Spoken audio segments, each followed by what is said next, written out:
Salam damai sejahtera Bapak, Ibu, serta saudara-saudari semua. Untuk merenungkan firman Tuhan, marilah kita bersatu dalam doa. Tuhan Allah Bapa di sorga yang melebihi segala akal, hati dan pikiran kami umat manusia, berfirmanlah kepada kami, sebab kami bersedia untuk mendengar, dan atas pertolongan Roh Kudus mampukan kami dapat melaksanakan firman-Mu itu pada hidup sehari-hari. Dalam nama Tuhan Yesus kami berdoa. Amin. Sebagai nas renungan firman Tuhan hari ini diambil dari Ibrani 12 ayat 15 yang berbunyi, "Jagalah supaya jangan ada seorang pun menjauhkan diri dari kasih karunia Allah, agar jangan tumbuh akar yang pahit, yang menimbulkan kerusuhan dan yang mencemarkan banyak orang." Sebagai tema yang diangkat dari nas renungan kita adalah menjauhkan diri dari kasih karunia Allah, tumbuhkan akar yang pahit. Dalam suasana memperingati hari turunnya Roh Kudus pada ibadah Minggu kemarin, kita sebagai umat manusia tentu harus menyadari bahwa kita memiliki potensi hidup di dalam keadaan yang tidak saja yang baik, tentu saja ada dalam potensi hidup di dalam kepahitan.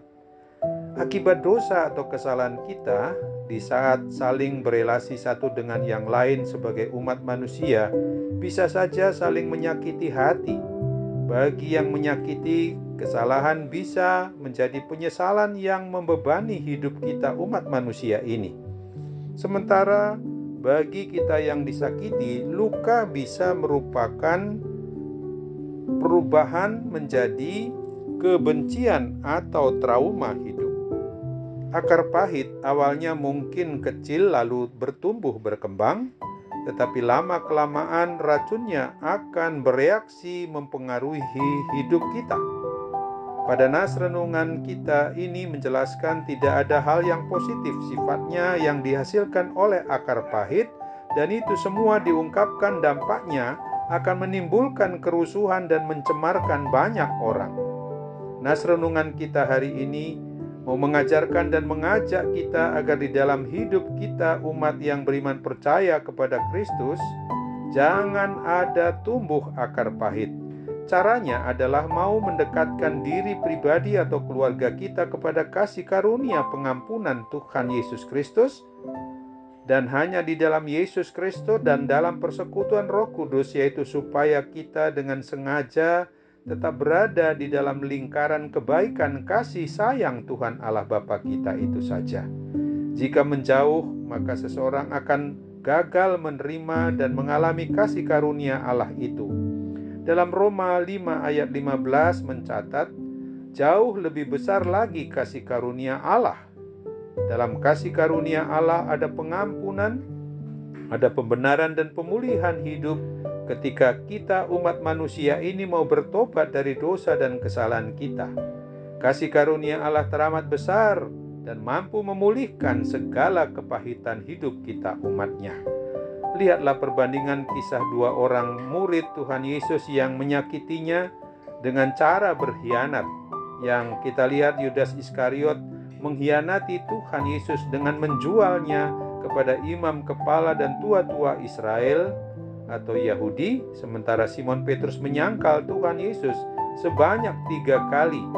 Kedua-duanya dipenuhi oleh rasa penyesalan yang mendalam.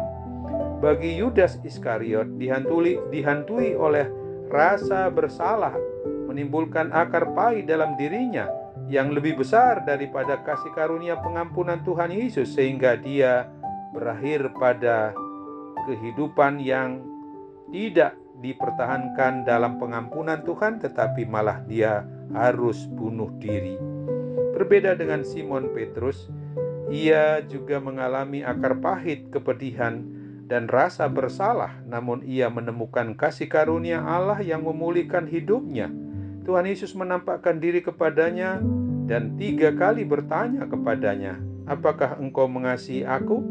Pertanyaan yang bersifat pemulihan oleh Tuhan Yesus ini jumlahnya sama dengan penyangkalan Simon Petrus. Tuhan Yesus memulihkan Simon Petrus agar tidak terpenjara oleh akar pahit dengan penyesalannya yang mendalam. Tuhan Yesus Kristus punya rencana besar baginya, yaitu menggembalakan domba-dombanya. Syukurlah bahwa Simon Petrus menerima kasih karunia-Nya sehingga dia dipulihkan oleh Tuhan Yesus.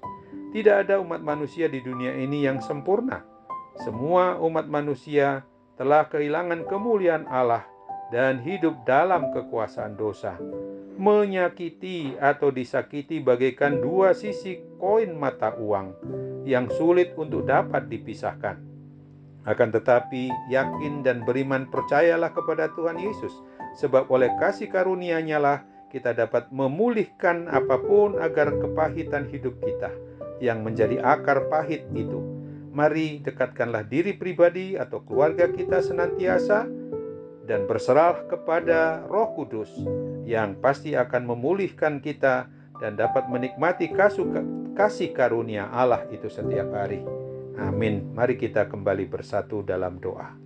Tuhan Bapa di surga, terima kasih untuk firman-Mu yang mengingatkan kami di dalam suasana kami boleh mengenang bahwa Tuhan telah hadir di dalam hati kami melalui Roh Kudus yang sudah Tuhan curahkan kepada kami. Sungguh-sungguh kami harus hargai dalam setiap langkah kehidupan kami. Saat ini juga kami mau berdoa bagi setiap kami yang dalam kondisi menderita akibat berbagai macam sakit penyakit apapun juga. Tolonglah kami ya Bapa, supaya kami boleh Tuhan pulihkan melalui sarana perawatan, para medis, dokter, dan obat yang digunakan untuk memungkinkan kami dapat menerima kepulihan dan kesembuhan dari kuasa sakit penyakit itu, terlebih juga akibat pandemi COVID-19 ini. Kami percaya Tuhan mau sambut doa kami dan Tuhan mau sempurnakan, karena kami hanya berdoa dan bersyukur senantiasa kepadamu dalam nama Tuhan Yesus Kristus saja. Amin.